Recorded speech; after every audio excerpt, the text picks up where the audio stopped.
Hello good morning class. आपका class 12th का last lecture जो था वो इलेक्ट्रिक चार्जेस जो मैग्नेटिक फील्ड में एंटर करते हैं तो उन पर कितना क्या फोर्स लगता है इसके बारे में था। इसी सिलसिले को थोड़ा सा आगे बढ़ाते हैं। एक बार जल्दी से रिकैप कराता हूँ कि आपने पढ़ा है कि अगर मैग्नेटिक फील्ड में 0 डिग्री या 180 डिग्री से चार्ज पार्टिकल एंटर करता है तो वो स्ट्रेट लाइन में जाता है, कोई उस पर फोर्स नहीं लग रहा होता, क्योंकि फार्मूला था B q v sine theta में अगर 0 या 180 रखोगे तो वो 0 हो जाता है। यहाँ पर अगला केस था, अगर 90 डिग्री से एंटर करेगा चार्ज पार्टिकल मैग्नेटिक फील्ड के अंदर तो यहाँ पर आपके पास सर्कुलर पाथ वो फॉलो करता था, और अगर एनी अदर एंगल होगा आपके पास तो ये आपके पास हेलिकल पाथ फॉलो कर रहा था। ठीक है, ये आपके पास मैग्नेटिक फील्ड में असर था। इसके अलावा आप जो है फर्स्ट यूनिट के अंदर चार्ज पार्टिकल को जब इलेक्ट्रिक फील्ड के अंदर एंटर कराते थे तो वहाँ पर भी इनके इफेक्ट देख चुके हैं, और ये इफेक्ट कुछ इस तरीके से थे कि चार्ज पार्टिकल अगर इलेक्ट्रिक फील्ड में 0 डिग्री से एंटर करता है या 180 डिग्री से एंटर करता है तो पाथ तो उसका स्ट्रेट लाइन ही रहेगा। ठीक है, इलेक्ट्रिक फील्ड के अंदर जैसे इलेक्ट्रिक फील्ड इस तरफ है, चार्ज पार्टिकल इधर एंटर कर गया तो आपके पास अगर पॉजिटिव चार्ज है तो फील्ड की डायरेक्शन में फोर्स लगता है, नेगेटिव चार्ज है तो फील्ड से अपोजिट डायरेक्शन में इस पर फोर्स लग रहा होता है। और यहाँ पर मतलब कि या तो इस तरफ जाएगा या इस तरफ जाएगा, एक्सेलरेट या डीएक्सेलरेट होता है, तो पर वो अपनी डायरेक्शन चेंज इस तरफ या इस तरफ ही रहेगा, इसको अलावा इस लाइन को छोड़ के नहीं जाता है वो आपके पास। ठीक है, अगर आपके पास चार्ज पार्टिकल 90 डिग्री से एंटर करता है तो ये भी हम कर चुके हैं, फर्स्ट यूनिट में हमने किया था, तो ये आपके पास पैराबोलिक पाथ फॉलो करता है। ठीक है, इलेक्ट्रिक फील्ड में किसी 90 डिग्री से एंटर करता है तो पैराबोलिक, और मैग्नेटिक फील्ड में अगर वो 90 डिग्री से एंटर करता है तो वो आपके पास सर्कुलर पाथ होता है। अब क्वेश्चन ये उठता है कि अगर किसी जगह पे दोनों ही इलेक्ट्रिक और मैग्नेटिक फील्ड आ जाए तो उसका क्या इफेक्ट रहेगा। तो जस्ट ये मतलब कि एक जगह पे इलेक्ट्रिक और मैग्नेटिक फील्ड दोनों है और एक चार्ज पार्टिकल वहाँ पर मूविंग है और एंटर कर गया, किसी एंगल से एंटर कर गया, या आपके पास 0 डिग्री से 180 से वो केसेज अलग है, पहले किसी एंगल से एंटर करा लेते हैं। ठीक है, तो उस पर क्या इफेक्ट होगा, तो ये बड़ा एक सिंपल सी चीज़ है। जैसे ही चार्ज पार्टिकल इलेक्ट्रिक और मैग्नेटिक फील्ड में एंटर करेगा, वे कैसे भी हो सकते हैं किसी भी एंगल पर, उन्होंने उस चार्ज पार्टिकल पर एक फोर्स अप्लाई करना है। इलेक्ट्रिक फील्ड वाले फोर्स को बोल देते हैं इलेक्ट्रिक फोर्स, और जो मैग्नेटिक फील्ड वाला है उसको मैग्नेटिक फोर्स बोल देते हैं। तो अब क्या होगा, उस पर नेट फोर्स आपको चार्ज पार्टिकल पर निकालना होगा। तो नेट फोर्स के लिए जस्ट इस फोर्स का जो नाम दिया गया है, जब एक जगह पे इलेक्ट्रिक और मैग्नेटिक फील्ड दोनों ही एक्ट कर रहे हो तो जो नेट फोर्स चार्ज पार्टिकल पे लगता है उस फोर्स को एक पर्टिकुलर नाम दिया है, that is Lorentz force. That is Lorentz force. तो हमारा आज का टॉपिक है लोरेंज फोर्स। लोरेंज फोर्स क्या है, जब चार्ज पार्टिकल इलेक्ट्रिक और मैग्नेटिक फील्ड दोनों में एंटर कर गया तो उस पर लगने वाला नेट फोर्स को लोरेंज फोर्स बोलते हैं।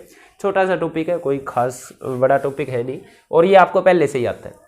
तो एक चार्ज पार्टिकल अगर इलेक्ट्रिक और मैग्नेटिक फील्ड दोनों ही में एंटर कर जाता है तो आपको बस क्या करना है, सुपर पोजिशन प्रिंसिपल फॉलो करना है, जो आप 11th क्लास से ही सीखते आ रहे हैं कि एक सिस्टम पर लगने वाला नेट फोर्स जो होता है उस सिस्टम पर लगने वाले इंडिविजुअल फोर्सेस के वेक्टर सम के बराबर होता है। ये आप पढ़ चुके हैं।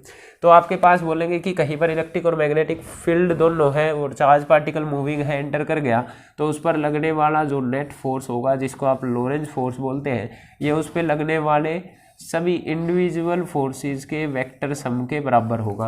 और वहाँ पर फोर्स कौन से है, इलेक्ट्रिक और मैग्नेटिक फोर्स। और हम सभी को इनके फॉर्मूले भी पता है कि इलेक्ट्रिक फोर्स किसी चार्ज पार्टिकल पर Q × E के बराबर लगता है, और मैग्नेटिक फोर्स भी लास्ट लेक्चर में अच्छे से डिस्कस किया हमने, V × B के बराबर लगता है, Q × V × B के बराबर लगता है ना। बस इसी को लोरेंज फोर्स बोलते हैं। यहाँ से अगर Q कॉमन ले लिया जाए तो this will be E + V × B।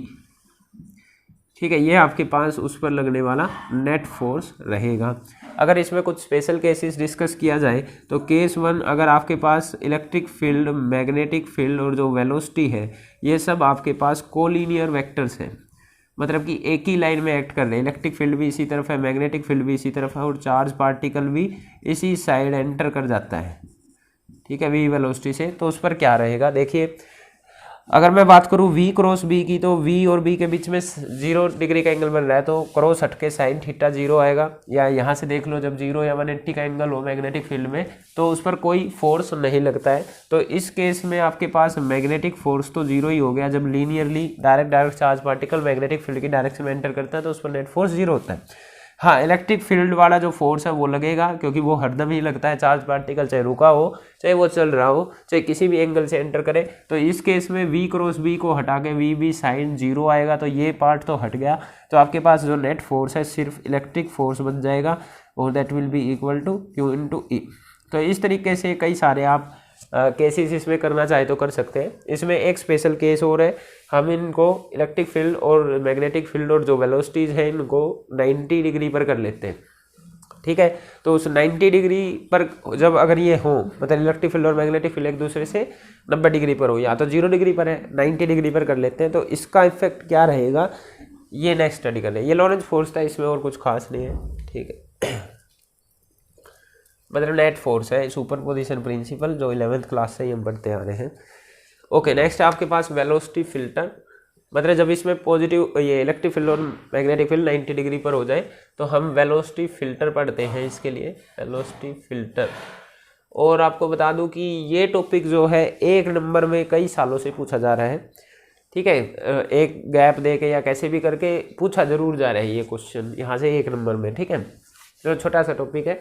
यहाँ पर हमने क्या किया कि वेलोसिटी फिल्टर क्या होता है, पहले फिल्टर वर्ड का मतलब क्या होता है कि फिल्टर किसी चीज़ को छानना या अलग करना, है ना।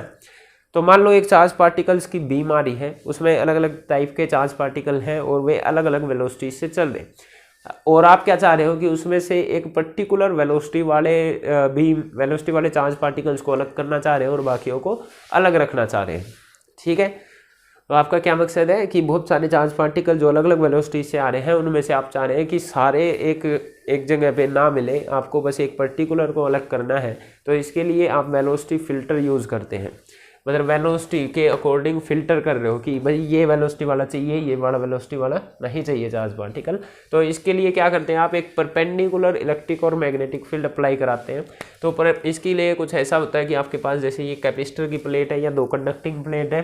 सपोज करो इस प्लेट को आपने पॉजिटिव चार्ज दे दिया और इस प्लेट को आपने नेगेटिव चार्ज दे दिया, ठीक है, बैटरी वगैरह लगा के। ये चार्ज हम कंट्रोल कर सकते हैं, हम अपनी मर्जी से ज़्यादा या कम दे सकते हैं इसको। तो इस हिसाब से हम इलेक्ट्रिक फील्ड को कंट्रोल कर रहे हैं, क्योंकि आपको पता है पॉजिटिव से नेगेटिव की तरफ इलेक्ट्रिक फील्ड सेट होता है। तो एक इलेक्ट्रिक फील्ड ऐसा बोर्ड के प्लेन में वाई डायरेक्शन में लग गया आपके पास, तो ये इलेक्ट्रिक फील्ड हो गया। ओके, अब आपको परपेंडिकुलर मैग्नेटिक फील्ड देना है ना, परपेंडिकुलर मैग्नेटिक फील्ड देना है। तो आपके पास हम क्या कर लेते हैं, किस डायरेक्शन में ले, हाँ हम ले लेते हैं कि यहाँ पर एक परपेंडिकुलर मैग्नेटिक फील्ड बोर्ड के प्लेन से बाहर आ रहा है, हर जगह पे है, ठीक है। इस तरीके से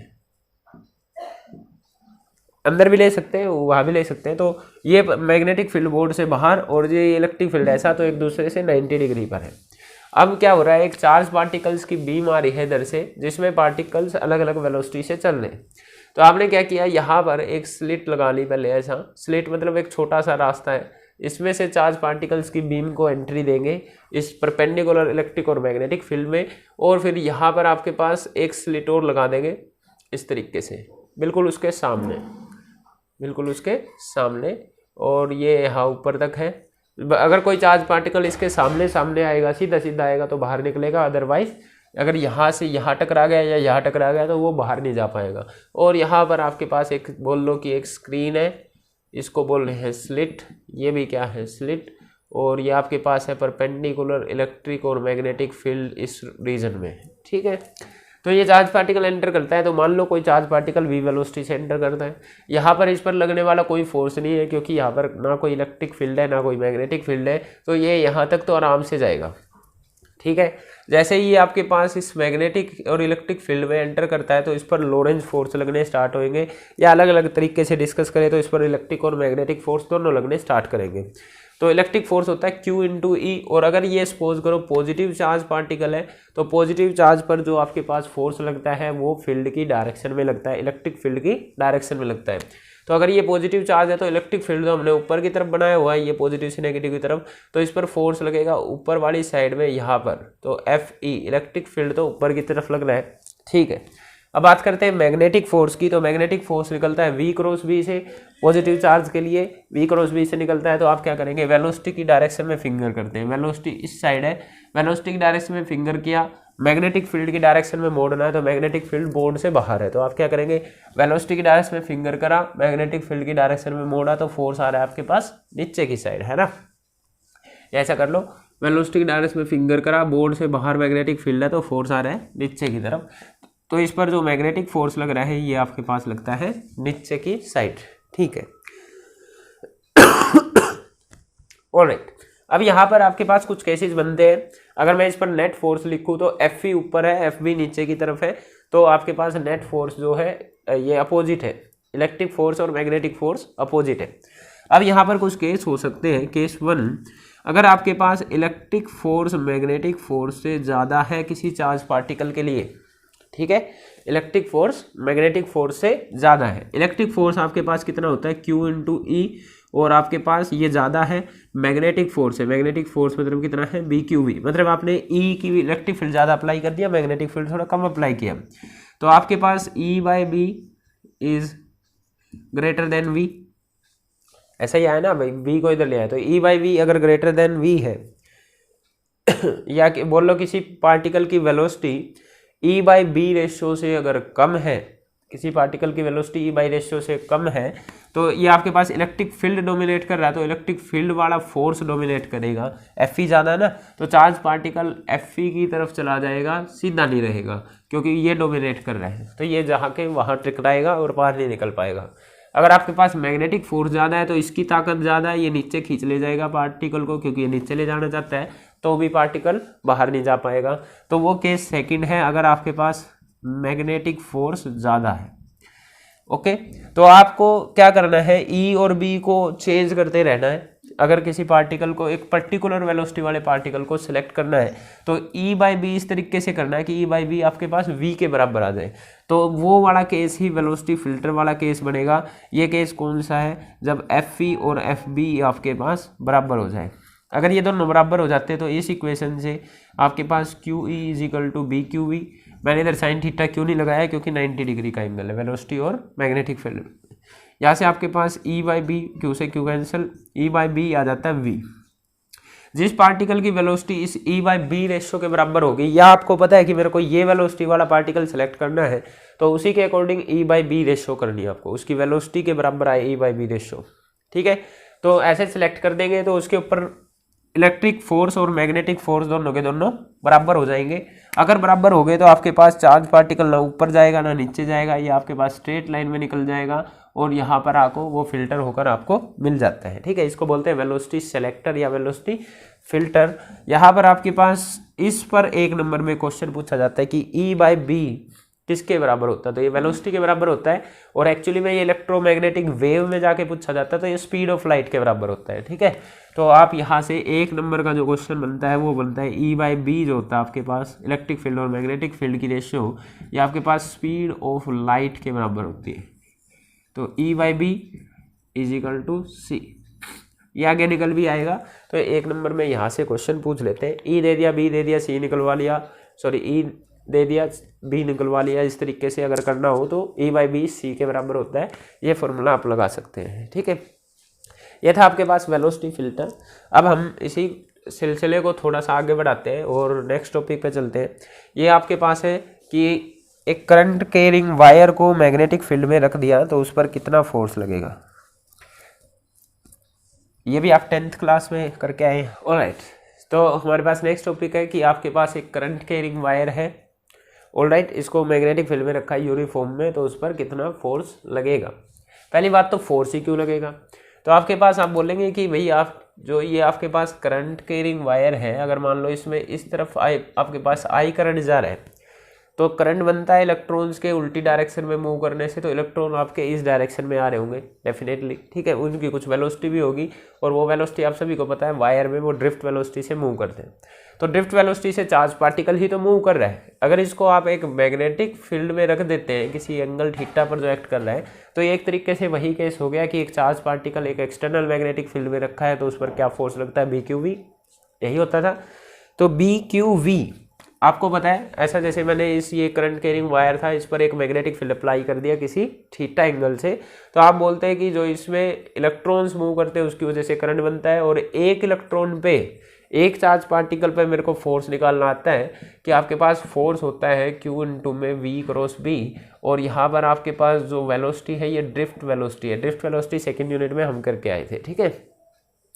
अब जो मेन है आपके पास जो चार्ज है, यहाँ पर एक इलेक्ट्रॉन नहीं है, एक इलेक्ट्रॉन नहीं है, इस पूरे कंडक्टर में बहुत सारे इलेक्ट्रॉन होंगे और वो सब के सब कुछ ना कुछ आपका फोर्स एक्सपीरियंस करेंगे। तो जो मेन मुद्दा रहता है, फोर्स की डायरेक्शन एक ही रहेगी, क्योंकि आपके पास सारे नेगेटिव चार्जेस मूव कर रहे हैं, तो सारे नेगेटिव चार्ज है, मैग्नेटिक फील्ड उसी डायरेक्शन में है, तो फोर्स भी एक ही डायरेक्शन में लगने वाला है, तो नेट फोर्स जो है उन सबका सम होने वाला है, ठीक है। तो आपको मेन मुद्दा रहेगा कि अगर आप चार्ज निकाल दें इस पर टोटल कितना है, तो इसमें रखेंगे और आंसर आ जाएगा। तो आपको चार्ज निकालना है, तो सपोज करो A is the area of this conductor and L is the length. जैसे उधर ड्रिफ्ट वेलोसिटी वाले क्वेश्चन में किया था, वैसा ही बिल्कुल सेम प्रोसीजर चलेगा। तो हमने माना let N is the number charge density, N is the number charge density of this conductor, ठीक है। नंबर चार्ज डेंसिटी का मतलब क्या होता है कि आपके पास यूनिट वॉल्यूम में बात करूं तो यूनिट वॉल्यूम में n नंबर ऑफ इलेक्ट्रॉन्स है, ये मतलब होता है, ठीक है। चार्ज डेंसिटी का मतलब क्या, यूनिट वॉल्यूम में कितने नंबर ऑफ इलेक्ट्रॉन्स है। तो यूनिट वॉल्यूम में अगर n नंबर ऑफ इलेक्ट्रॉन्स है तो इसकी टोटल वॉल्यूम कितनी बनेगी, एरिया इनटू लेंथ। तो AL वॉल्यूम में कितने नंबर ऑफ इलेक्ट्रॉन्स हो गए, तो इससे गुणा हो जाएगी AL into n number of electrons, ठीक है। अब आपको पता है कि एक इलेक्ट्रॉन पे जो चार्ज होता है वो आपके पास माइनस E के बराबर होता है, तो इतने सारों पे कितना होगा, ALN, इतने सारे इलेक्ट्रॉन्स पे जो चार्ज होगा वो होगा माइनस का ALNE, ठीक है। ये आपके पास चार्ज की वैल्यू आ गई, Q की वैल्यू आ गई माइनस का ALNE। इसको अगर मैं इसमें रखता हूँ तो आपके पास जो फोर्स बनेगा ये आपके पास बनेगा माइनस का ALNE, और यहाँ पर आपके पास चल रहा है VD क्रॉस B, ठीक है। अब आपको करंट और ड्रिफ्ट वेलोसिटी में एक रिलेशन याद हो अगर, तो करंट और ड्रिफ्ट वेलोसिटी में रिलेशन होती थी I is equal to ANEVD, ठीक है। करंट और ड्रिफ्ट वेलोसिटी में रिलेशन होती थी ANEVD। अगर मैं यहाँ पे देखो ANEVD ये चीज़ें तो आ गई, बस इसमें एक L और एक्स्ट्रा है, तो मैं अगर इसके साथ एक L और मल्टीप्लाई कर लूँ, L is the displacement vector, या फिर ये दोनों मिलके आपके पास करंट एलिमेंट बनते हैं, ठीक है। तो ये क्या बनेगा आपके पास, L इस साइड मल्टीप्लाई किया है तो N आपको इस साइड भी मल्टीप्लाई करना पड़ेगा, क्योंकि आप इसको वेक्टर फॉर्म में कर रहे हैं, तो एरो का साइन लगाया, ठीक है। अब आपको पता है कि करंट और ड्रिफ्ट वेलोसिटी इलेक्ट्रॉन के लिए अपोजिट डायरेक्शन में होती है, तो यहाँ पर एक माइनस साइन भी आएगा। करंट उस तरफ है तो इलेक्ट्रॉन दूसरी साइड ड्रिफ्ट कर रहा होता है, तो एक माइनस साइन और आएगा।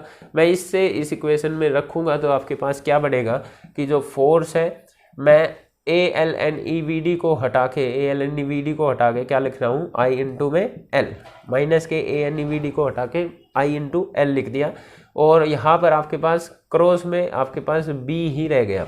तो B, क्योंकि पता है आपको क्रॉस प्रोडक्ट दो वेक्टर्स के बीच में लगता है, तो ये L और B के बीच में लिखा। IL करंट एलिमेंट की डायरेक्शन वही है जिस तरफ आपके पास करंट फ्लो कर रहा होगा। जैसे अगर किसी वायर में आपके पास करंट ऊपर की तरफ फ्लो कर रहा है, ये करंट फ्लो कर रहा है, तो DL आपको हरदम ऊपर की तरफ ही लेना है टेंजेंट के लॉन्ग, जैसे बायट-श्वार्ट्ज लॉ में लिखते थे। तो जो आपके पास DL एक तरीके से डिस्प्लेसमेंट वेक्टर है, और in the direction of current, current की डायरेक्शन में इसको लेना है हरदम, और डिस्प्लेसमेंट वेक्टर है, ठीक है। तो आपके पास एक करंट कैरिंग वायर पर इतना फोर्स लगेगा I into L cross B। इतना सब करने की जरूरत नहीं थी, क्योंकि ये डायरेक्ट टॉपिक नहीं आता है, इस पर बेस्ड आगे टॉपिक आते हैं, तो आप इसको शॉर्ट में कर सकते थे। शॉर्ट में आपको पता है कि जो फोर्स होता है किसी मूविंग चार्ज पार्टिकल पर BQV के बराबर लगता है, ठीक है, यही लगता है। तो आप यहाँ पर BQ इसको क्या लिख सकते हैं, चार्ज होता है करंट इनटू टाइम, यही होता है करंट इनटू टाइम, और वेलोसिटी क्या होता है आपके पास, डिस्प्लेसमेंट अपॉन टाइम। तो टाइम से टाइम कटता है, तो F is equal to BIL, और वेक्टर फॉर्म में करते हैं तो ये आपके पास I into L cross B बनता है। तो ऐसा सिंपल सा, इतना छोटे से में भी आप इसको याद रख सकते हैं, वो डेरिवेशन करने की जरूरत नहीं है, पर आ जाए तो देख लेना। आती नहीं है डेरिवेशन, इसके बेस पे जो नेक्स्ट टॉपिक है वो इम्पोर्टेंट है, ठीक है, कि आपको एक करंट कैरिंग वायर दे देंगे, उन पर कितना फोर्स लग रहा है ये सब निकालना। चलो देखिए एक बार इस फॉर्मूले को थोड़ा सा एनालाइज करते हैं। इसमें जो करंट होता है ये उस वायर का होता है जिस पर फोर्स निकाल रहे हैं, ठीक है। Current of that wire on which force is calculated, जिस पर फोर्स कैलकुलेट कर रहे हैं ये करंट उस वायर का होता है। ये जो डिस्प्लेसमेंट वेक्टर है या लेंथ वाला वेक्टर है ये भी आपका उसी वायर का होता है जिस पर आप फोर्स निकाल रहे हैं। बस जो ये मैग्नेटिक फील्ड होता है ये बाहर से कहीं से आया था तो इसको बोलते हैं एक्सटर्नल मैग्नेटिक फील्ड। ये इसका नहीं है, ये कहीं बाहर से आया, कोई अपने ही फील्ड की वजह से अपने पर फोर्स नहीं लगाता, ये कहीं बाहर से आया हुआ फील्ड है। तो इसको याद रखना है क्योंकि आगे दो वायर हो जाएंगे तो दोनों के करंट इधर कौन से का करंट ले, किसी का मैग्नेटिक फील्ड ले, किसकी लेंथ ले, तो ये थोड़ा सा कंफ्यूजिंग हो जाता है। तो आपको याद रखना है जब भी आप किसी पर फोर्स निकाल रहे हैं तो करंट उसी का आता है, डिस्प्लेसमेंट वेक्टर भी उसी का आता है, बस मैग्नेटिक फील्ड बाहर वाले होता है। मैग्नेटिक फील्ड जो बाहर से आ रहा है वो वाला लिया जाता है। तो इस फॉर्मूले को याद रखते हुए नेक्स्ट एक इंपॉर्टेंट टॉपिक करने जा रहे हैं और वो टॉपिक है force between two parallel current carrying wires. और ये सीबीएसई का फेवरेट टॉपिक है, जनरली न्यूमेरिकल बहुत बार देखा गया है यहाँ से, the force between two current carrying parallel wires, और यहाँ से न्यूमेरिकल बहुत बार आया है।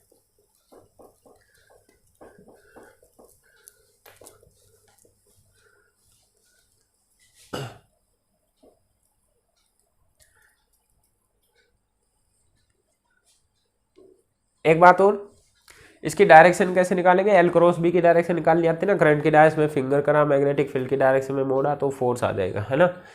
एक तो यही है भाई, जैसे आपके पास करंट इस डायरेक्शन में है, मैग्नेटिक फील्ड इस डायरेक्शन में है, तो क्या करेंगे, करंट की डायरेक्शन में फिंगर्स करी, एल क्रॉस बी निकालना, तो एल किस डायरेक्शन में होता है, करंट की डायरेक्शन में, करंट की डायरेक्शन में फिंगर करी, मैग्नेटिक फील्ड की डायरेक्शन में मोड़ा तो फोर्स अंदर की तरफ, है ना। तो ये क्रॉस प्रोडक्ट वाला मेथड आप लगाइए, हो जाएगा। या फिर आप फ्लेमिंग लेफ्ट हैंड रूल भी यूज कर सकते हैं। फ्लेमिंग लेफ्ट हैंड रूल पहले भी बताया आपको कि आपने लेफ्ट हैंड को इस तरीके से कीजिएगा आपकी ये तीनों फिंगर्स, ये finger, middle finger, first finger और थंब एक दूसरे के म्यूचुअल परपेंडिकुलर हो। तो फर्स्ट फिंगर को मैग्नेटिक फील्ड की डायरेक्शन में, मिडल फिंगर को करंट की डायरेक्शन में, तो थंब आपको फोर्स की डायरेक्शन देता है। तो यहाँ पर आपके मैग्नेटिक फील्ड इस साइड है, ठीक है, मैग्नेटिक फील्ड आपका उस साइड है, करंट ऊपर की तरफ है तो फोर्स नीचे की साइड आ गया, मैग्नेटिक फील्ड करंट तो फोर्स अंदर की साइड आ गया। और अभी हम क्या कर रहे थे, एल क्रॉस बी में एल की डायरेक्शन में फिंगर करी, मैग्नेटिक फील्ड की डायरेक्शन में मोड़ा तो फोर्स अंदर की तरफ। तो कोई भी मेथड आप लगा सकते हैं। ओके, नेक्स्ट टॉपिक है हमारे पास force on two parallel current carrying wires. Important है क्योंकि ये सीबीएसई का एक तरीके से फेवरेट टॉपिक्स में से एक है और यहाँ से न्यूमेरिकल बहुत बार पूछा गया है, या कई बार अगर डेरिवेशन आ जाती है तो डेरिवेशन इस तरीके से आएगी कि दो वायर्स पैरेलल रखे हुए हैं, उनमें करंट जा रहा है, तो आपको उनमें आपस में वे एक दूसरे पर कितना फोर्स लगाएंगे ये निकालना है। और आपको 1 एम्पियर की डेफिनेशन देनी है इसके बेस पर। आपको पता है 7 फंडामेंटल यूनिट्स में से 1 एम्पियर भी एक यूनिट थी। तो आपको पता है कि हर एक फंडामेंटल यूनिट को एकदम से डिफाइन किया गया है international weights and measurement conference में। तो वहाँ पे जैसे किलोग्राम की अपनी डेफिनेशन है, मीटर की अपनी डेफिनेशन है, सेकंड की अपनी डेफिनेशन है, इसी तरीके से एम्पियर की अपनी डेफिनेशन है। तो जो 1 एम्पियर की डेफिनेशन है वो इसी टॉपिक से आई हुई है। तो आपको ऐसा पूछ सकते हैं कि 1 एम्पियर को भी डिफाइन कर दीजिएगा। ओके, तो यहाँ पर देखिए 2 पैरेलल वायर रखे हुए हैं। तो सपोज करो ये 2 पैरेलल वायर है और एक दूसरे से किसी डी डिस्टेंस पे रखे हुए। न्यूमेरिकल आते हैं इस टॉपिक से, बहुत बार देखा गया है। ओके, अगर आप प्रीवियस ईयर पेपर उठाएंगे 3rd यूनिट के तो ज़्यादातर न्यूमेरिकल इसी टॉपिक पे दिखते हैं आपको, मतलब बहुत सारे न्यूमेरिकल दिखेंगे इस टॉपिक में आपको। ओके, न्यूमेरिकल करेंगे बाद में। तो आपके पास 2 केसेस हो सकते हैं। तो केस 1, जब आपके पास करंट जो है दोनों में सेम डायरेक्शन में जा रहा हो, तो आपके पास सपोज करो इसमें I1 करंट जा रहा है, इसमें सपोज करो I2 करंट जा रहा है, तो current in the same direction, ठीक है, करंट एक ही डायरेक्शन में जा रहा है। दूसरा केस जब करेंगे तो करंट इसमें उल्टी डायरेक्शन में कर लेंगे। ऑलराइट, इसको समझते हैं कि ये पैरेलल इनफाइनाइट लॉन्ग वायर है या फिर एल लेंथ का वायर ले लेते हैं, ठीक है, लेंथ का ही फाइनाइट लेंथ का ले लेते हैं, इनफाइनाइट का क्या लेना है। ओके, ठीक है। डी डिस्टेंस पे रखे। पहली बात तो ये एक दूसरे पे फोर्स ही क्यों लगाएंगे, तो आप बोलेंगे कि भाई ये करंट कैरिंग वायर है, ये अपने आसपास मैग्नेटिक फील्ड प्रोड्यूस करता है, तो इसका मैग्नेटिक फील्ड यहाँ पर कैसे निकालते हैं, राइट हैंड थंब रूल से। इसकी डायरेक्शन थंब किया, इधर अंदर इधर बाहर की तरफ है ना, तो यहाँ इसका मैग्नेटिक फील्ड घूमता घूमता इसके पास पहुँचेगा। तो इसका मैग्नेटिक फील्ड, जब एक मैग्नेटिक फील्ड इसके पास पहुँचेगा तो यहाँ कंडीशन बनेगी कि एक करंट कैरिंग वायर एक मैग्नेटिक फील्ड में रखा हुआ है, करंट कैरिंग वायर एक मैग्नेटिक फील्ड में रखा है। तो अभी एक पिछला टॉपिक करके आए हैं कि current carrying wire magnetic field में रखा हो तो वो एक फोर्स एक्सपीरियंस करता है जो कि होता है I × L×B के बराबर। तो इस पर फोर्स लगा इसके मैग्नेटिक फील्ड की वजह से, वो लिख देंगे हम। फिर हम क्या करेंगे, इस पर क्यों फोर्स लगा, इसने अपना मैग्नेटिक फील्ड प्रोड्यूस करा, इसका मैग्नेटिक फील्ड वहां तक पहुंचेगा, तो यहाँ पर वो कंडीशन बन जाएगी current carrying wire external magnetic field में रखा है तो इस पर भी फोर्स लगेगा, वो फोर्स हमको कैलकुलेट करना है।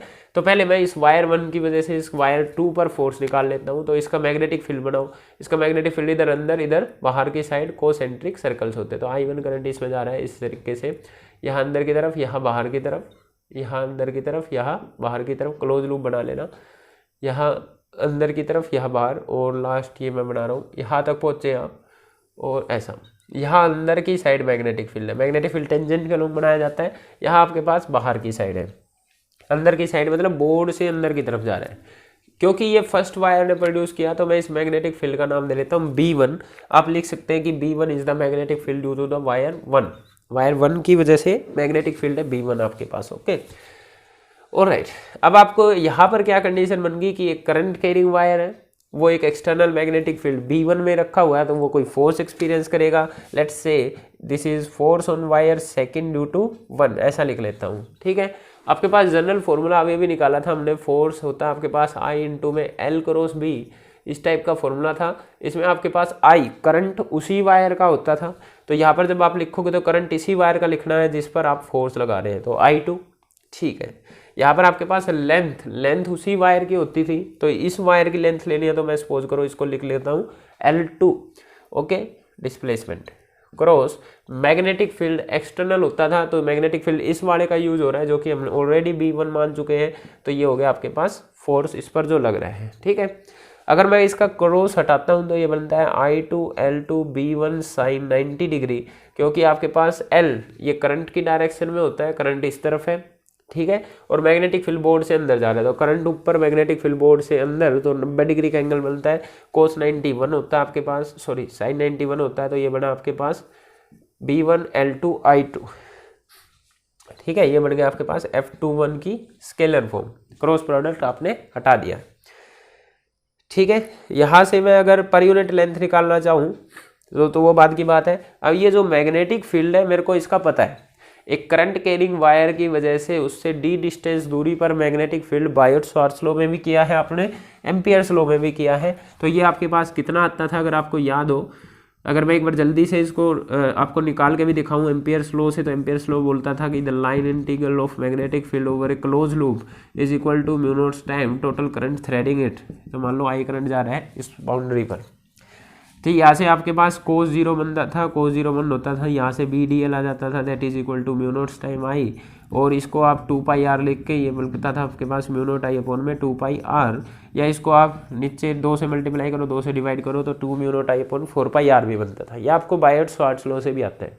तो मैग्नेटिक फील्ड की वैल्यू तो ये है, तो लिखते हैं F21। अच्छा, एक चीज़ और, यहाँ पर मैग्नेटिक फील्ड किसने प्रोड्यूस करा है, फर्स्ट वायर ने, तो उसमें करंट कितना था I1, और मैग्नेटिक फील्ड कितना प्रोड्यूस हुआ है B1, तो इसको B1 लिख लेता हूँ, मैग्नेटिक फील्ड I1 की वजह से, I1 की वजह से, I1 की वजह से ये B1 की वैल्यू आ गई। ठीक है, और डिस्टेंस हमने D यूज़ किया तो यहाँ पे D ले लेते हैं।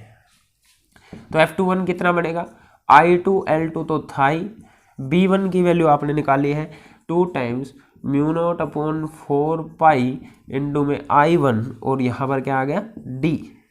ठीक है, इसको चलो कर लेना, यहाँ पे लिखता हूँ, आपके पास F21 जो निकल के आया भाई आपके पास ये आया 2 टाइम्स, ऐसे लिख लेते हैं, mu not upon 4π 2I1 I2 upon में D इंटू में टोटल लेंथ इंटू में L2। तो ये फोर्स लगा आपके पास किस पर, सेकंड वायर पर, फर्स्ट वायर की वजह से। अगर मैं फोर्स पर यूनिट लेंथ की बात करूं, फोर्स, न्यूमेरिकल्स में ये फॉर्मूला यूज होगा क्योंकि वहाँ पर पूरे वायर पर फोर्स निकालना होगा, पर अभी मैं इन पर दो को कंपेयर करने वाला हूँ तो मैं यूनिट लेंथ पे फोर्स निकाल लेता हूँ। तो फोर्स ऑन यूनिट लेंथ, मतलब वहाँ पर जब आपको करना होगा तो टोटल लेंथ से गुणा भी करना पड़ेगा L2 से। मैं अभी इसको हटा रहा हूँ, तो यूनिट लेंथ पे निकालना है तो इसको L2 को इधर ले आओ, तो ये फोर्स पर यूनिट लेंथ बन जाता है, यूनिट लेंथ पर force, that will be equal to mu not upon 4 pi 2I1I2 divided by D. ठीक है, ये फोर्स पर यूनिट लेंथ आ गया। Let's see its direction, force की डायरेक्शन देखते हैं। डायरेक्शन देखने के लिए आपको L2 क्रॉस B1 सोल्व करना पड़ेगा। L2 आपका करंट की डायरेक्शन में, मैग्नेटिक फील्ड बोर्ड से अंदर जा रहा था तो फोर्स इस साइड लग रहा है, तो आप बोलेंगे कि F21 की डायरेक्शन आती है इस साइड। एक तरीके से ये वायर उसको अपनी तरफ खींच रहा है, मतलब कि अट्रैक्ट कर रहा है, डायरेक्शन आ गई। सेकंड केस में हम क्या करेंगे कि आपके पास उस वाले वायर का मैग्नेटिक फील्ड इसके पास लेके आएंगे और उनके बीच में जो फोर्स लगेगा उसको देखेंगे। तो इसको उतार लो जैसे भी हो आपके पास, ठीक है।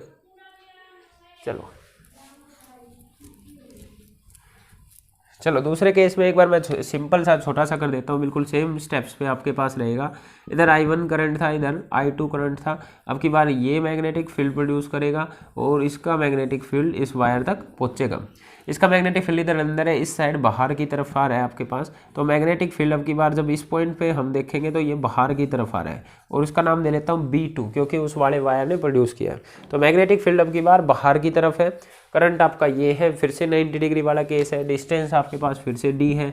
अब की बार ये एक एक्सटर्नल मैग्नेटिक फील्ड में रखा हुआ वायर है, तो ये भी फोर्स एक्सपीरियंस करेगा, force on wire first due to second, that will equal to उस फॉर्मूले के अकॉर्डिंग करंट किसका यूज होता है, उसी वायर का जिस पर फोर्स निकालने, मतलब I1 यूज होएगा, लेंथ भी उसी वायर की यूज होती है, मतलब L1 यूज होगा। मैग्नेटिक फील्ड आपका एक्सटर्नल होता है, मतलब कि B2 यूज होएगा। स्केलर फॉर्म में लिखे तो आपके पास साइन 90 बन के ये फिर से 0 हो गया। B2 को आप लिखना चाहेंगे तो आप एम्पियर्स लॉ यूज करेंगे। B2 is the magnetic field due to a wire at a distance D from it, जो कि आपने एम्पियर्स लॉ से अभी उस टाइप का फॉर्मूला बनता है, जो कि होता है 2 times mu nought times current उस वायर का divided by 4 pi into distance between the wires. इन सब को यहाँ पर लिखेंगे तो आपके पास जो F12 आता है, F12 आपके पास आ जाएगा, F12 आ जाएगा आपके पास म्यू नॉट अपॉन 4 पाई 2 टाइम्स I1 I2 अपॉन में D, और यहाँ पर आ गया L1। ठीक है, वायर फोर्स निकालना है तो टोटल लेंथ से मल्टीप्लाई करेंगे। मैं यहाँ पर भी यूनिट लेंथ पर फोर्स निकाल रहा हूँ, फोर्स ऑन यूनिट लेंथ, तो आप इस लेंथ को यहाँ ले आए तो F12 divided by L1 force पर unit length, that will be equal to mu not upon 4 pi 2I1 I2 divided by D। तो ये फोर्स और ये फोर्स एक जैसा दिख रहा है, फोर्स ये भी वही है, ये भी वही है, और इसकी डायरेक्शन अगर निकालने तो आपके पास मैग्नेटिक फील्ड जो है बाहर की तरफ है, करंट इस तरफ, तो करंट की डायरेक्शन में फिंगर करा, मैग्नेटिक फील्ड की डायरेक्शन में मोड़ा तो फोर्स इस साइड आया। तो ये फोर्स, इस पर फोर्स इधर आया F12, उस पर फोर्स इधर आया, और दोनों इक्वल बट अपोजिट है। तो दोनों वायर एक दूसरे पे इक्वल बट अपोजिट फोर्सेज लगा रहे हैं और एक दूसरे की तरफ लगा रहे हैं। तो ये क्या करता है, ये क्या शो कर रहा है कि there is attraction between the wires. ठीक है, अट्रैक्शन ये कब हो रही है, जब सेम डायरेक्शन में करंट फ्लो हो रहा है, सेम डायरेक्शन में करंट फ्लो हो रहा है। तो दो वायर जब उनमें सेम डायरेक्शन में करंट फ्लो होता है तो वे एक दूसरे को अट्रैक्ट करते हैं। इसके लिए वेरियस एक्सपेरिमेंट आप कर सकते हैं। दो वायर लो, दो वायर से अलग अलग बैटरी जोड़ के एक बार उनमें सेम डायरेक्शन में करंट भेज के देख लो, पास पास रख के एक बार अपोजिट डायरेक्शन में फोर्स करके देख लो। अगर खींचते हैं, अट्रैक्ट करते हैं तो सेम डायरेक्शन में करंट होगा तो अट्रैक्ट करेंगे, अपोजिट डायरेक्शन में होगा तो रिपेल करेंगे। ये लैब में एक्सपेरिमेंट किया जा सकता है इजीली। ठीक है, इसी के बाद आप केस सेकंड करेंगे। केस सेकंड में जस्ट आपको क्या करना है कि आपको करंट की डायरेक्शन उलट देनी है। सब कुछ मैग्नीट्यूड वही सब आएगा क्योंकि I1 I2 वही है और डिस्टेंस उतना ही है, तो मैग्नीट्यूड तो इतना ही आने वाला है। जस्ट मैं आपको डायरेक्शन दिखा रहा हूँ कितनी आएगी। तो डायरेक्शन कैसी आएगी इसको दिखाने के लिए, जैसे यहाँ पर बनाए तो इसमें करंट सपोज करो I1 ऊपर की तरफ है, अब की बार इधर करंट I2 नीचे की तरफ है। इसका मैग्नेटिक फील्ड यहाँ अंदर की तरफ, उस साइड बाहर की तरफ, तो मैग्नेटिक फील्ड यहाँ जब पहुंचेगा तो अंदर की तरफ पहुंचेगा। अब डायरेक्शन निकाल ले तो I2 करंट नीचे की तरफ, मैग्नेटिक फील्ड आपका अंदर की तरफ। I2 करंट नीचे, मैग्नेटिक फील्ड अंदर की तरफ। I2 करंट नीचे, मैग्नेटिक फील्ड बोर्ड से अंदर की तरफ, तो फोर्स बाहर की साइड आ रहा है, तो फोर्स अब की बार इस साइड आएगा। इसी तरीके से इस पे निकालेंगे तो फोर्स आपका उस साइड आएगा। तो ये आपका रिपल्सन शो करेगा। जस्ट आपके पास फोर्स का मैग्नीट्यूड सब सेम रहेगा, बस ये क्या शो कर रहा है, repulsion.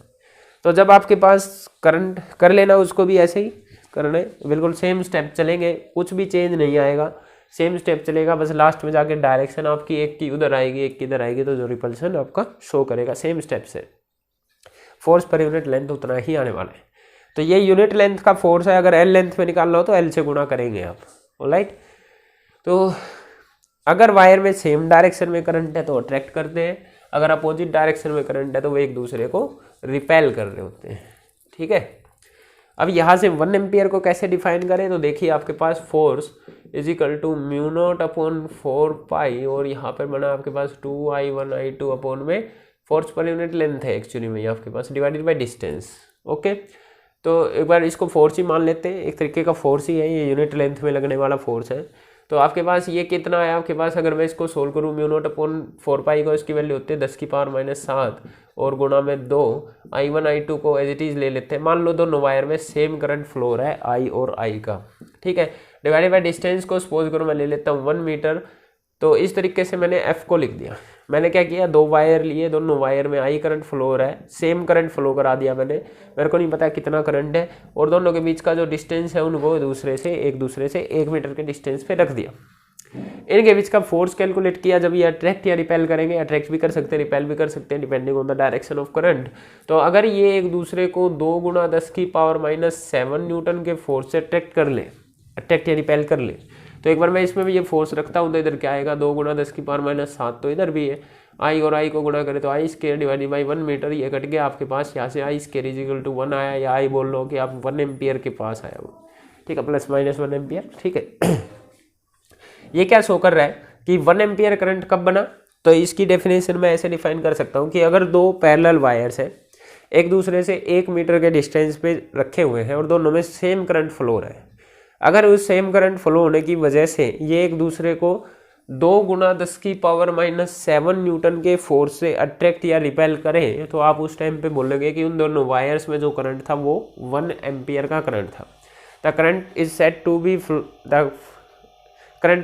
To be 1 ampere if 2 parallel wires are placed at a distance of 1 metre, attract and repel each other with a force of 2 × 10⁻⁷ newton. इतने फोर्स से अगर वो अट्रैक्ट रिपेल करेंगे तो उनके बीच का जो उनके अंदर जो करंट फ्लो कर रहा था उसको आप 1 एम्पियर का करंट बोलते हैं, ठीक है। ओके, ये था आपके पास ये वाला टॉपिक 2 पैरेलल वायर्स के बीच में। इस पर न्यूमेरिकल आते हैं, न्यूमेरिकल हम एक ही साथ करेंगे सारा, पहले एक बार थ्योरी खत्म करें, थ्योरी के बाद न्यूमेरिकल एक ही लेक्चर में सारे ले लेंगे। न्यूमेरिकल कुछ इस तरीके के रहेंगे इसमें, जैसे एक करंट कैरिंग वायर है, इसमें कुछ जैसे 10 एम्पियर का करंट जा रहा है, इसके आसपास यहाँ पर एक रेक्टेंगल या स्क्वायर हो सकता है, इसमें भी कुछ करंट जा रहा है जैसे 5 एम्पियर का, तो आपसे पूछ लेंगे इसी यहाँ से यहाँ तक डिस्टेंस दे देंगे जैसे 10 सेंटीमीटर, 4 सेंटीमीटर, इसकी साइड बता देंगे जैसे 2 सेंटीमीटर, तो आपसे बोल देंगे फाइंड नेट फोर्स यूनिट। तो आप बोलेंगे यहाँ पर 2 पैरेलल वायर्स ये, 2 पैरेलल वायर्स ये, और ये वायर है, इस तरीके से इन पर नेट फोर्स निकालेंगे। तो नेट फोर्स निकालने के लिए करेंगे, आप देखेंगे इसका कट जाएगा, इस पर नेट आएगा, उनको नेट निकालने के लिए वेक्टर सब कर देंगे। तो इस तरीके का मेथड रहेगा, अभी नहीं कर रहे, सबको करेंगे बाद में, एक ही साथ करेंगे सबको, ठीक है। ओके, तो ये था आपके पास इम्पोर्टेंट टॉपिक था, इस पर न्यूमेरिकल्स आते हैं, बस जस्ट फॉर्मूले बेस्ड ही आता है। आपको डायरेक्शन निकालनी आनी चाहिए, आपको फॉर्मूला पता होना चाहिए, ठीक है। अब हम नेक्स्ट चलते हैं इसी टॉपिक को, इसी बेस पर कि करंट कैरिंग वायर को अगर मैग्नेटिक फील्ड में रख दिया जाए तो वो एक फोर्स एक्सपीरियंस करता है, इसी को थोड़ा सा आगे बढ़ाते हैं। इसी टॉपिक पर बेस्ड हमारा नेक्स्ट जो है टॉपिक ये है, एक रेक्टेंगुलर लूप है। रेक्टेंगुलर लूप को एक एक्सटर्नल यूनिफॉर्म मैग्नेटिक फील्ड में रख दिया गया है, तो ये कितना टॉर्क एक्सपीरियंस करेगा, ठीक है। पहली बात तो ये टॉर्क एक्सपीरियंस ही क्यों करेगा ये सब देखना है, और ये एक इम्पोर्टेंट टॉपिक है, it is the principle of A galvanometer. Galvanometer करेंगे नेक्स्ट टॉपिक, जो कि 5 मार्क्स में इम्पोर्टेंट टॉपिक है, और उसका जब प्रिंसिपल होगा वो यही टॉपिक बनने वाला है कि वो किस बेस पर वर्क करता है, वो इसी टॉपिक के बेस पर वर्क करता है कि एक रेक्टेंगुलर कोइल जो कि करंट कैरिंग है उसको एक मैग्नेटिक फील्ड में रख दिया जाता है तो वो टॉर्क एक्सपीरियंस करता है। पहली बात, टॉर्क एक्सपीरियंस ही क्यों कर रहा है, थोड़ा सा एक मैं आपको रिलेट करता हूँ इसको। आपने जो इलेक्ट्रिक फील्ड वाले चैप्टर में पढ़ा था, आपने वहाँ पर पढ़ा था कि एक इलेक्ट्रिक डाइपोल हो, नेगेटिव पॉजिटिव चार्ज, इसको आप इलेक्ट्रिक डाइपोल को जो कि कुछ डिस्टेंस से सेपरेटेड होता है, अगर एक यूनिफॉर्म इलेक्ट्रिक फील्ड में रख देते थे तो ये एक टॉर्क एक्सपीरियंस करता था। यहाँ पर क्यू ई फोर्स लगता था, यहाँ पर क्यू ई अपोजिट डायरेक्शन में एक कपल प्रोड्यूस होता था, तो यहाँ पर पी क्रॉस ई आपके पास क्या आता था, टॉर्क का फॉर्मूला। ठीक है, मतलब कि एक डाइपोल, इलेक्ट्रिक डाइपोल को मैग्नेटिक फील्ड में रख दिया तो वो एक टॉर्क एक्सपीरियंस कर रहा था। यहाँ पर जब मैं बात करूँ तो आपके पास एक रेक्टेंगुलर लूप है, उसमें या तो करंट ऐसा जाएगा या उल्टा जाएगा, और ये आपको बिल्कुल अच्छे से बताया हुआ है कि एक करंट कैरिंग लूप है तो ये भी एक डाइपोल की तरह बिहेव करता है। ठीक है, अगर आपके पास जैसे ये लूप है, इसमें अगर एस बनाऊँ, मतलब अगर क्लॉकवाइज डायरेक्शन में करंट हो तो साउथ पोल होता है, और अगर मैं एन बनाऊँ तो ये नॉर्थ पोल होता है। और अगर आप एक तरफ से किसी लूप को देखते हो तो इधर से अगर ये क्लॉकवाइज लग रहा है तो दूसरी साइड से देखते हो तो एंटी क्लॉकवाइज लगता है, तो एक ही लूप में नॉर्थ और साउथ, मतलब एक पूरा मैग्नेटिक डाइपोल होता है। तो एक तरीके से ये क्वेश्चन वही है कि एक मैग्नेटिक डाइपोल को अब की बार मैग्नेटिक फील्ड में रख दिया। ये फील्ड जो है ये आपके पास मैग्नेटिक फील्ड है, मैग्नेटिक फील्ड है। ठीक है, यहाँ पर क्या था, एक इलेक्ट्रिक डाइपोल को इलेक्ट्रिक फील्ड में रख दिया। अब यहाँ पर क्या है, एक तरीके से ये एक्चुअली में क्या है, एक मैग्नेटिक डाइपोल को मैग्नेटिक फील्ड में रख दिया, तो ये क्या करेगा, आपके पास टॉर्क एक्सपीरियंस करेगा ये भी। और इसका फॉर्मूला जैसे आता था ना, सिमेट्री से देखते हैं, डाइपोल मोमेंट इनटू में इलेक्ट्रिक फील्ड, इसका फॉर्मूला यहाँ पर क्या आएगा, मैग्नेटिक मोमेंट इनटू में मैग्नेटिक फील्ड, क्रॉस प्रोडक्ट, मतलब बिल्कुल सेम टाइप का फॉर्मूला आपके पास चलने वाला है सिमेट्री से। ठीक है, आंसर यही निकल के आएगा, सिमेट्री से हमको दिख रहा है। सोल्व भी करके देखते हैं क्या आएगा आपके पास। Okay, let's start. तो आपके पास ये प्रिंसिपल बनने वाला है किसका, एक गैल्वेनोमीटर का, मूविंग कॉइल गैल्वेनोमीटर का, जो कि इंपॉर्टेंट टॉपिक है और ये भी टॉपिक इटसेल्फ इंपॉर्टेंट है। तो लेट्स स्टार्ट करते हैं। आपके पास एक डाइपोल है, पहले मैं क्या करता हूँ, उस डाइपोल को आराम से इजीली 90 डिग्री पर रख लेता हूँ मैग्नेटिक फील्ड के, और फिर एंगल चेंज करके देखते हैं।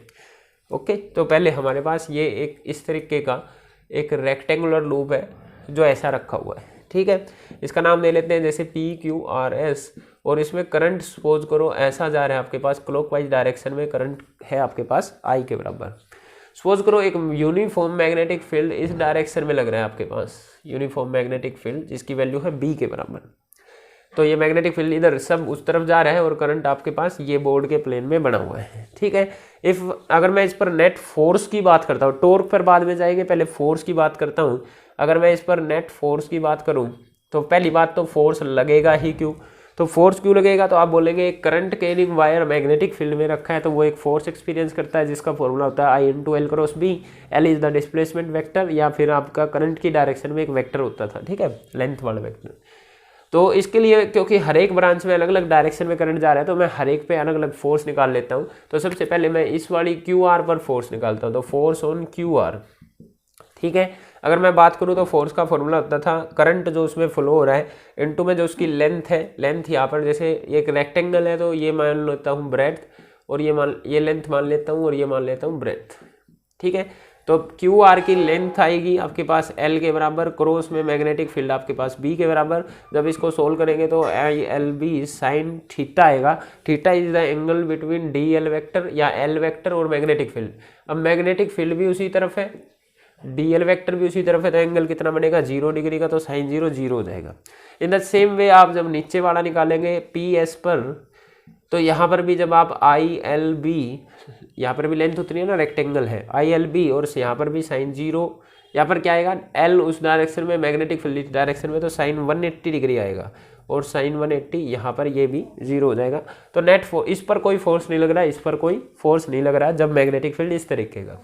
अब यहाँ बात करते हैं तो आपको दिख रहा है कि 90 डिग्री का एंगल बन रहा है, तो यहाँ पर साइन 0 तो होने वाला नहीं है। ओके, 90 डिग्री साइन 91 होता है। तो हम फोर्स निकालते हैं किस पर, पहले इस PQ पर निकाल लेते हैं। फोर्स का फॉर्मूला क्या है, I इंटू में इस वाली लेंथ, ये लेंथ कितनी है आपके पास B के बराबर, इंटू में मैग्नेटिक फील्ड। तो ये आपके पास IBB साइन 90 डिग्री आएगा, एंगल आपको दिख रहा है 90 डिग्री का है।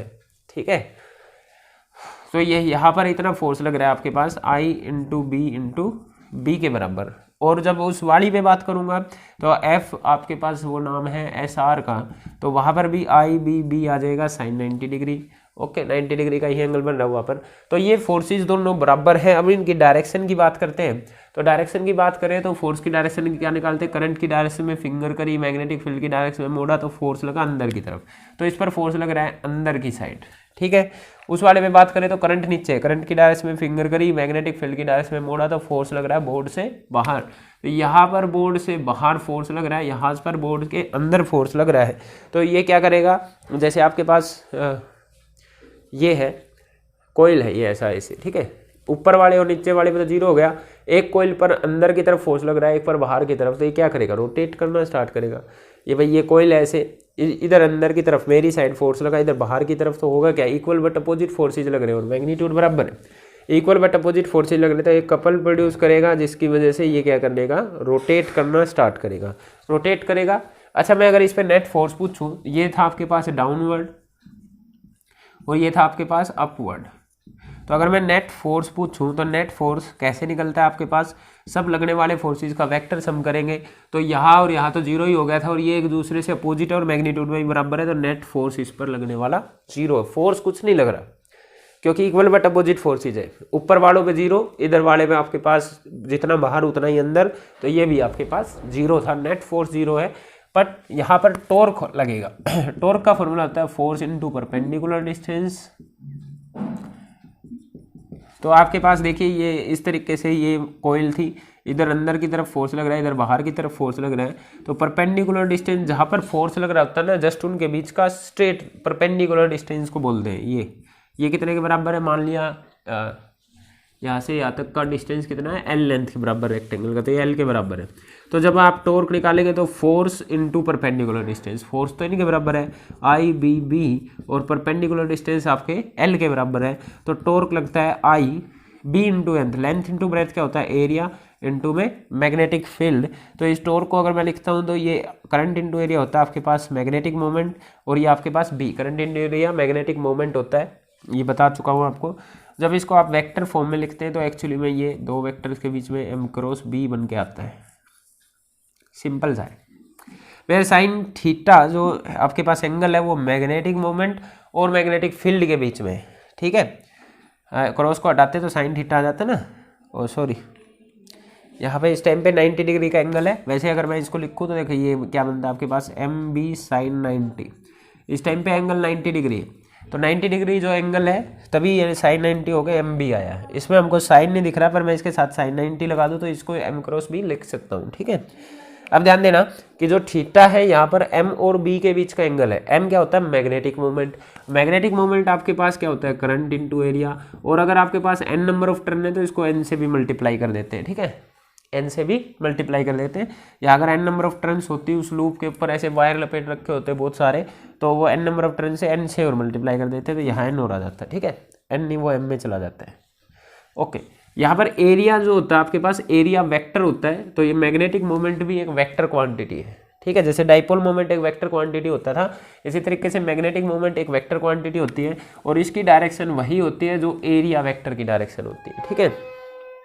तो इसकी डायरेक्शन देखो कैसे निकालते हैं, मैग्नेटिक मोमेंट की डायरेक्शन, लूप कैसा भी हो आपके पास, जैसे लूप ये है, इसमें जिस भी डायरेक्शन में करंट जा रहा होता है, ये ध्यान देना, ये डायरेक्शन याद रखनी है हमको क्योंकि गैल्वेनोमीटर में यूज होगी।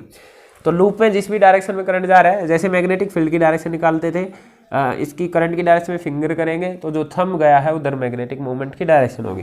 तो इधर अगर मैं मैग्नेटिक मोमेंट की डायरेक्शन करूँ तो बाहर की तरफ, अगर करंट आपके पास लूप में ये ऐसा होता तो आप बोलते कि करंट की डायरेक्शन में फिंगर करी तो मैग्नेटिक मोमेंट की डायरेक्शन बननी है अंदर की तरफ, ठीक है।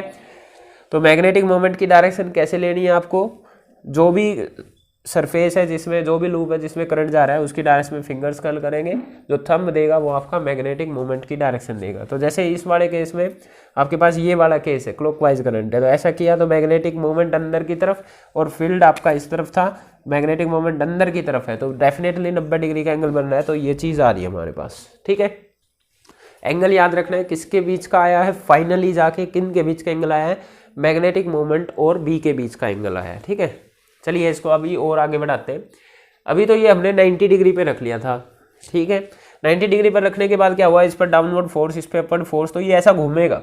अगर ये ऐसा घूमेगा तो ये थोड़ा सा ऊपर आ जाएगा, ये थोड़ा सा नीचे चला जाएगा, तो अब तो मैग्नेटिक फील्ड के साथ एंगल चेंज हो जाएगा, मैग्नेट इतना फोर्स नहीं लगेगा, ठीक है, क्योंकि एंगल चेंज हो गया, 90 से कुछ और बनेगा, मान लो 30 डिग्री बन गया, तो 30 डिग्री बन गया तो साइन 30 करेंगे तो और ही कुछ वैल्यू आएगी ना आपके पास। तो जब ये घूम गया तो जब एंगल चेंज होएगा, जैसे ये अंदर चला गया ये बाहर चला गया ऐसा, तो जब ये घूम गया, जब ये एंगल चेंज होएगा तो उस टाइम पर बात करेंगे हम कि क्या बनने वाला है। ठीक है, ओके। तो अब मैं सेकंड केस कर रहा हूँ, ये तो 90 डिग्री वाला किया था। सेकंड केस में क्या कर रहा हूँ, मैं इसको घुमा रहा हूँ, इसको घूम के लिखेंगे। ठीक है, ओके। इसको उतार लेना। जैसे आपके पास ये स्टार्टिंग में बिल्कुल ऐसा रखा हुआ था,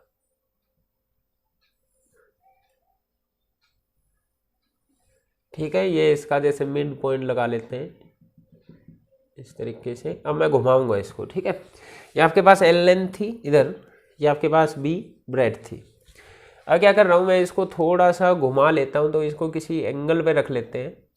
जैसे ये घूमकर ऐसा चला गया, ठीक है, ये घूमकर ऐसा हो गया, थोड़ा सा स्ट्रेट।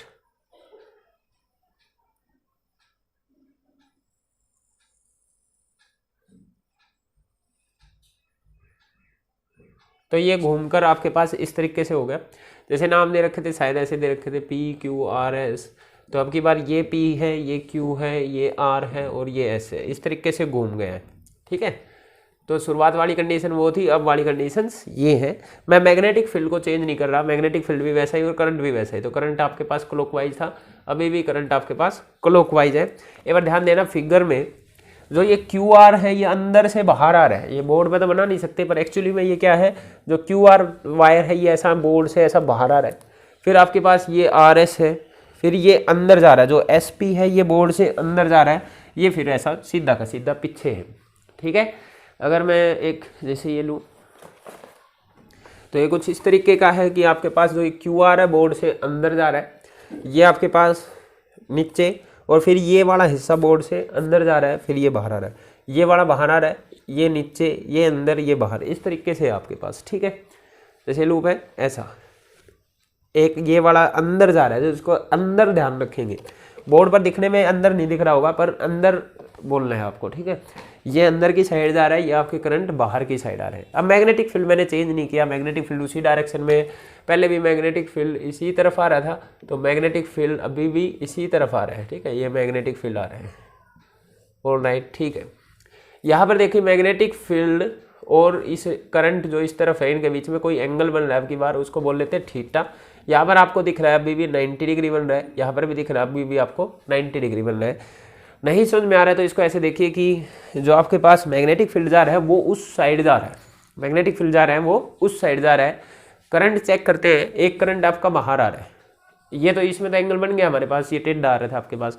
ये वाला करंट चेक करिए, ये करंट आपका नीचे है, चाहे कहीं भी हो, ये करंट नीचे की तरफ है, एक मैग्नेटिक फील्ड उस साइड है, तो दोनों में 90 डिग्री का एंगल बनता है। ये वाला करंट आपका ऊपर की साइड है, ऊपर की साइड मैग्नेटिक फील्ड उस तरफ है, तो 90 डिग्री का एंगल बनता है। और जो ये वाला करंट है, ये बोर्ड से ऐसा थोड़ा सा टेढ़ा बाहर आ रहा है, तो मैग्नेटिक फील्ड इसके साथ कुछ एंगल बना रहा है आपके पास। ठीक है, तो यहाँ थीटा एंगल बन रहा है। Theta is the angle between magnetic field and DL vector, मतलब जो लेंथ वाला वेक्टर है उसके बीच में, यहाँ पर 90 डिग्री बन रहा है। फिर से आप नेट फोर्स निकालना चाहेंगे, ठीक है, करते हैं नेट फोर्स। नेट फोर्स निकालने के लिए आपके पास जैसे फिर से इस पर निकालेंगे, इसका नाम है PQRS। तो फोर्स ऑन, पहले इन्हीं पे निकाल लेते हैं, RS और PQ पर, RS and force on PQ। ठीक है, इन पे निकालते हैं भाई। इन पर जब आप फोर्स निकालेंगे तो फोर्स का फॉर्मूला है करंट जो उसमें फ्लो हो रहा है इनटू में उसकी जो लेंथ है RS, और इसकी लेंथ हमने B वेक्टर मानी हुई है, सॉरी L मानी हुई है, ये B है। ठीक है, तो B नहीं L यूज होगी, L इंटू में मैग्नेटिक फील्ड क्रॉस में मैग्नेटिक फील्ड। ठीक है, इसको हटाएंगे तो ये बनेगा आपके पास ILB साइन, अब की बार जीरो नहीं बन रहा, साइन कुछ एंगल थीटा है, तो इसको ऐसे लिख दिया। इसी तरीके से आप RS के बाद PS लिखेंगे तो ये भी इतना ही आ जाएगा, ILB साइन थीटा। यहाँ पर भी तो एंगल उतना ही बनेगा, मैग्नेटिक फील्ड लेके जाएंगे तो एंगल ये वाला थीटा ही बनने वाला है आपके पास। ठीक है, तो यहाँ पर क्या बनेगा आपके पास, एंगल दोनों में बराबर। ठीक है, मैं सॉरी थीटा, हाँ ये लिख लो, तो ये लिख लो थीटा ही है। एंगल दोनों में बराबर है तो मैग्नीट्यूड बराबर है। अब डायरेक्शन की बात करते हैं। डायरेक्शन निकालने के लिए देखिए, जो ये करंट था, डायरेक्शन कैसे निकालते हैं, एल क्रॉस बी से। तो करंट की डायरेक्शन में फिंगर करते हैं, मैग्नेटिक फील्ड की डायरेक्शन में मोड़ते हैं। तो अब यहाँ पर डायरेक्शन निकालने के लिए आपको ये याद रखना है, यहाँ पर करंट बोर्ड से बाहर आ रहा था और मैग्नेटिक फील्ड उस तरफ है, तो करंट की डायरेक्शन में फिंगर करी, बोर्ड से बाहर फिंगर करी, मैग्नेटिक फील्ड उस तरफ है, मैग्नेटिक फील्ड की डायरेक्शन में मोड़ा तो फोर्स किधर लग रहा है, अपर साइड। ठीक है, तो यहाँ पर जो फोर्स लगेगा, जिस फोर्स का नाम हमने आर एस बोलना है, फोर्स ऑन, सॉरी ये आर क्यू है, आर एस किधर था, ये आर क्यू नाम है। ठीक है, फोर्स ऑन आर क्यू ऊपर की तरफ आया, इस वाले पे चेक करते हैं। यहाँ पर करंट बोर्ड से अंदर की तरफ जा रहा था, बताया था आपको, तो करंट की डायरेक्शन में फिंगर करी, मैग्नेटिक फील्ड उस तरफ है, मैग्नेटिक फील्ड की डायरेक्शन में मोड़ा तो फोर्स किधर, नीचे की तरफ। ये इस वाली ब्रांच पे फोर्स नीचे की तरफ आया, जिसका नाम हमने दिया फोर्स पी एस। तो आपके पास जैसे एक कोयल है ऐसी, उस पर नीचे की तरफ भी उतना ही फोर्स लग रहा है, ऊपर की तरफ उतना फोर्स लग रहा है, तो नेट फोर्स 0 हो गया। इनका लाइन ऑफ एक्शन भी सेम है, लेंथ वेंथ सब बराबर है, तो आपके पास नेट फोर्स वर्टिकल डायरेक्शन में कुछ बचा ही नहीं, नेट फोर्स 0 है, जितना नीचे उतना ऊपर की तरफ। अब चेक कर लेते हैं इन वालों पे, इन बिंदु 90 डिग्री का एंगल है, यहाँ पर तो और इजी है, आसान है आपके पास। एफ पी क्यू अगर आप निकालेंगे तो फॉर्मूला आएगा आपके पास आई इंटू में इसकी लेंथ जो है बी है, मैं सीधा ही लिख रहा हूँ, आई बी मैग्नेटिक फील्ड इंटू में साइन 90 डिग्री। इसी तरीके से आप क्यू से एस तक लिखेंगे तो ये भी इतना ही आएगा, आई बी बी इंटू में sine 90 degree. Sine 90 next step में आप 1 कर देंगे। अब इनकी डायरेक्शन देखते हैं, तो पिछली बार की तरह ये इनवर्ड आ जाएगी, ये आपके पास आउटवर्ड आ जाएगी।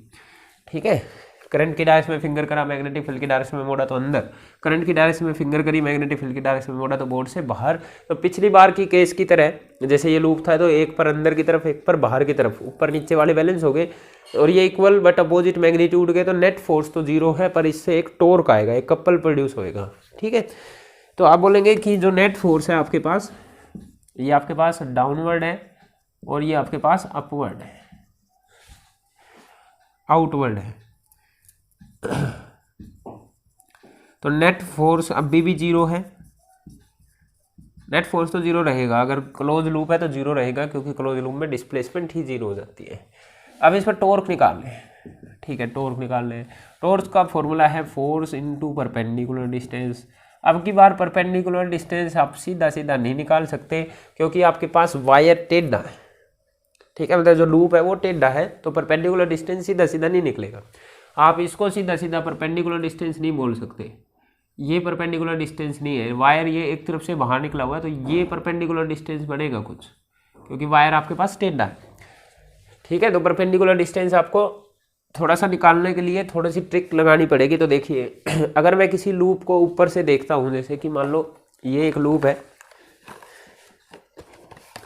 ये एक लूप है, तो अगर मैं इसको ऊपर से देखता हूँ तो मेरे को बस एक लाइन दिखती है। ठीक है, उसके नीचे ये लाइनें गई हुई है, ये लाइनें गई हुई है, तो मैं इसको ऊपर से देखता हूँ तो मेरे को एक लाइन दिखेगी। ऐसे ही इसको जाके ऊपर से देखता हूँ तो मेरे को एक लाइन दिखेगी जो ऐसी टेढ़ी बनी हुई है, इस तरीके से। ठीक है, तो ये ऐसे बना लो चाहे ऐसे बना लो, पर मैं अभी ऐसा ही टेढ़ा लिया हो तो ऐसे ही ले लेता हूँ। ओके, ऊपर इसका नाम क्यू है, इसका नाम आर है और इस लेंथ का नाम था एल है। ठीक है, ये था आपके पास जो मैग्नेटिक फील्ड जा रहा है वो इस तरफ जा रहा है, जो कि कितने का एंगल बना रहा है, थीटा का एंगल बना रहा है।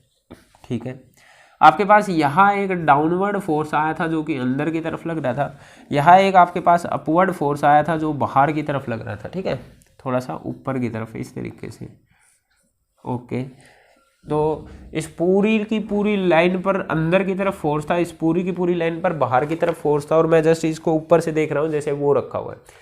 मैंने ये क्यू आर बनाया, बस जो ऊपर से मेरे को क्यू आर दिखेगा, बाकी सारा लूप इधर नीचे अंदर की तरफ वैसा ही बना सकता हूँ मैं जैसा कि वह बना हुआ है। इनको ऐसे नीचे ले जाऊँगा, इसको नीचे ले जाऊँगा, ऐसे मिला दूंगा तो लूप वही बन जाएगा। तो मैं भाई जस्ट इसका एक हिस्सा देख रहा हूँ, ये। ठीक है, ये एल लेंथ है, इसको बाद में इंक्लूड करेंगे। ये आपके पास एंगल थीटा है और इसमें करंट जो जा रहा था आपके पास ऐसा बाहर की तरफ आ रहा था। ठीक है, ऑलराइट। अब आपको क्या चाहिए कि भाई आपको परपेंडिकुलर डिस्टेंस चाहिए दोनों फोर्सेस के बीच में, तो ये वाला परपेंडिकुलर नहीं है इनके बीच में।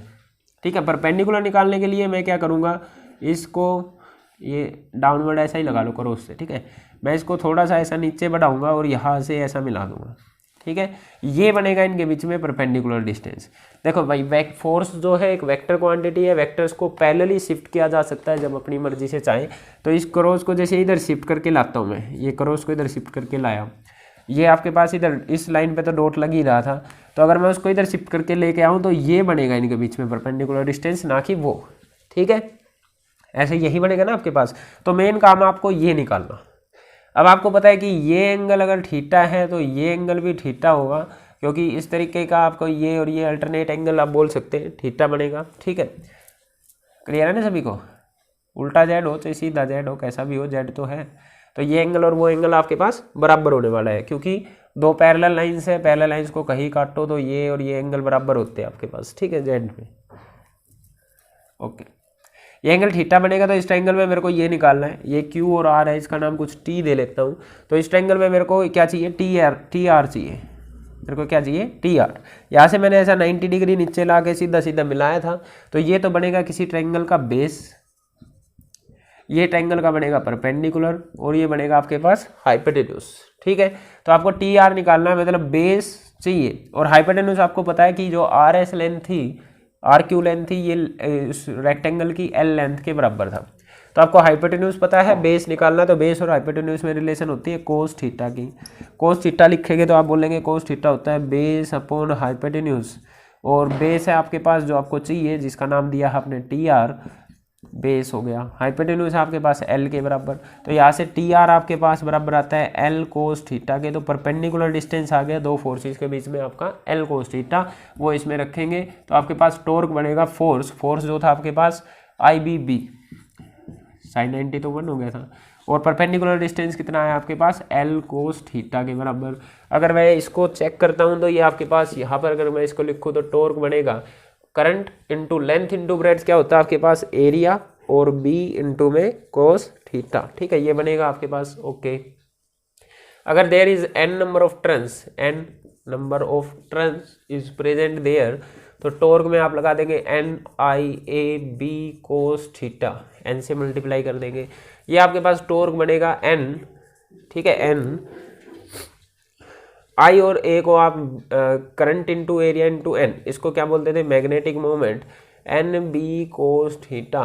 तो ये फॉर्मूला बनता है आपके पास टॉर्क का जो इस पर लग रहा होगा। ठीक है, सीधी सी बात है।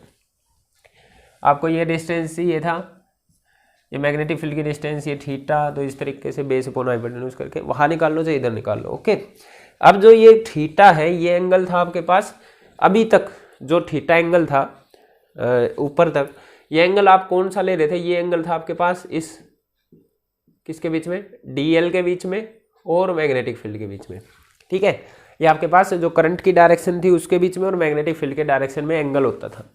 अब जब जब जब आपका लूप घूमने लग जाएगा, ये और आगे इधर उधर घूमेगा, तो आपके पास ये एंगल है ना, निकालना मुश्किल हो जाएगा। इसको कैसे कैसे बनाऊं भाई, किधर 90 बन रहा है, किधर कितना बन रहा है, तो ये एंगल निकालना बड़ा मुश्किल है भाई। हर एक साइड पे आपको करंट की डायरेक्शन देखनी पड़ती है, हर एक साइड पर उसका मैग्नेटिक फील्ड का एंगल देखना पड़ता है, तो ये बड़ी दिक्कत वाला काम है। तो इसलिए हम इसको इस एंगल की टर्म में स्टडी ना करके हम इसको एरिया वेक्टर या नॉर्मल की डायरेक्शन के साथ एंगल बना देते हैं। किसी भी लूप पर नॉर्मल वेक्टर बनाना बड़ा ईजी सा है, जिस भी तरफ करंट जा रहा है आप उसी तरफ फिंगर्स करें, तो इसका अंदर की साइड नॉर्मल है, अगर करंट ऐसा होता है तो इसमें बाहर की साइड नॉर्मल वेक्टर है, तो पूरे के लिए एक ही डायरेक्शन आ जाती है, और उसी के साथ मैग्नेटिक फील्ड का एंगल देख लो, सबके लिए वही यूज होगा फिर। ठीक है, तो मैं क्या करता हूँ, नॉर्मल के साथ एंगल फाइंड आउट करने की कोशिश करता हूँ। ठीक है, तो जैसे आपके पास दो सरफेसेस है, इसको बड़ा इजीली हम समझ सकते हैं। मैं क्या करना चाह रहा हूँ, नॉर्मल के साथ एंगल बनाना चाह रहा हूँ मैग्नेटिक फील्ड का।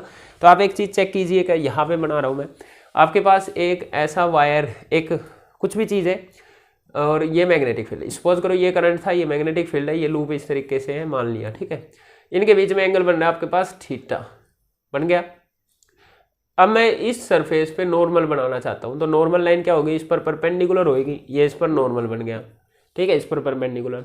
तो अगर इस लाइन और इस मैग्नेटिक फील्ड में थीटा एंगल था, तो नॉर्मल और मैग्नेटिक फील्ड में कितना होगा, 90 माइनस थीटा, सीधी सी बात है। ठीक है, एक कोई सरफेस है, ये कैसा भी सरफेस हो सकता है भाई, उसका मैग्नेटिक फील्ड से बनना था थीटा एंगल। अब मैं मैग्नेटिक फील्ड से नहीं, इस सरफेस पे जो 90 डिग्री है ना, नॉर्मल है, उसके साथ मैग्नेटिक फील्ड का एंगल देखना चाह रहा हूँ। तो सरफेस पे आपने 90 डिग्री बनाया, इधर इतना थीटा हो गया, ये टोटल 90 था, तो ये कितना बचा आपके पास, 90 माइनस थीटा। तो अगर मेरे को सरफेस के साथ देखना है तो just I will replace theta with 90 minus theta, और अगर इसको रिप्लेस करेंगे तो ये बन जाएगा आपके पास एम बी कोस 90 माइनस थीटा, और कोस 90 माइनस थीटा होता है साइन थीटा, तो ये बन जाएगा M B sine theta that is equal to M cross B. तो इस तरीके से टॉर्क आपके पास लगेगा एम क्रॉस बी के बराबर। और एम की डायरेक्शन मैंने आपको बता दी थी निकालनी कैसे है, करंट की डायरेक्शन में फिंगर करी, मैग्नेटिक और जिस तरफ थंब जाएगा वो आपके पास एम की डायरेक्शन होगी और बी की डायरेक्शन। तो एक पूरे लूप के लिए एम की डायरेक्शन एक ही होती है। अगर इसमें करंट ऐसा जा रहा है तो लूप की जो मैग्नेटिक मोमेंट की डायरेक्शन है क्लॉकवाइज है, एंटी क्लॉकवाइज है, उस तरीके से अंदर बनेगी बाहर बनेगी, ये आपको पता चल जाती है। ठीक है, जैसे अगर ये है तो इसमें किधर थी इनवर्ड, ये है तो आपके पास आउटवर्ड, तो एम की वैल्यू पूरे लूप के लिए एक हो जाती है। तो हर एक साइड के लिए आपको बार बार एंगल नहीं देखना पड़ेगा करंट और मैग्नेटिक फील्ड के बीच में, इसलिए ये बेटर रहता है कि सरफेस के साथ एंगल बनाएं। ठीक है, तो ये आपके पास अच्छा मैक्सिमम टॉर्क कब लगेगा, जब 90 डिग्री का एंगल हो। जीरो टॉर्क कब लगेगा, जब 0 डिग्री का एंगल हो। तो इस तरीके से आपके पास ये टॉर्क लगता है एम क्रॉस बी के बराबर एक करंट कैरिंग रेक्टेंगुलर लूप पर। ठीक है, यूनिफॉर्म फील्ड है तो नेट फोर्स 0 है, टॉर्क एक्टिंग कर रहा है, नेट फोर्स तो 0 था। अगर नॉन यूनिफॉर्म फील्ड होता तो नेट फोर्स में भी 0 हो और ना भी हो सकता, क्योंकि क्या पता ये बराबर फोर्स बने ना बने, नॉन यूनिफॉर्म मैग्नेटिक फील्ड पर डिपेंड करता है। तो वहाँ पर फोर्स 0 हो भी सकता है, नहीं भी हो सकता, पर यूनिफॉर्म होगा तो एक क्लोज लूप पर फोर्स आपका हरदम 0 रहेगा। ओके, तो इसी टॉपिक के बेस पे कि ये करंट कैरिंग लूप को अगर आप मैग्नेटिक फील्ड में रख देते हैं तो वो एक टॉर्क एक्सपीरियंस करता है और घूमने लग जाता है। इसी टॉपिक के बेस पर आपके पास नेक्स्ट टॉपिक आएगा गैल्वेनोमीटर, और वो इम्पोर्टेंट है, वो हम नेक्स्ट लेक्चर में करेंगे। That's all for today, thank you.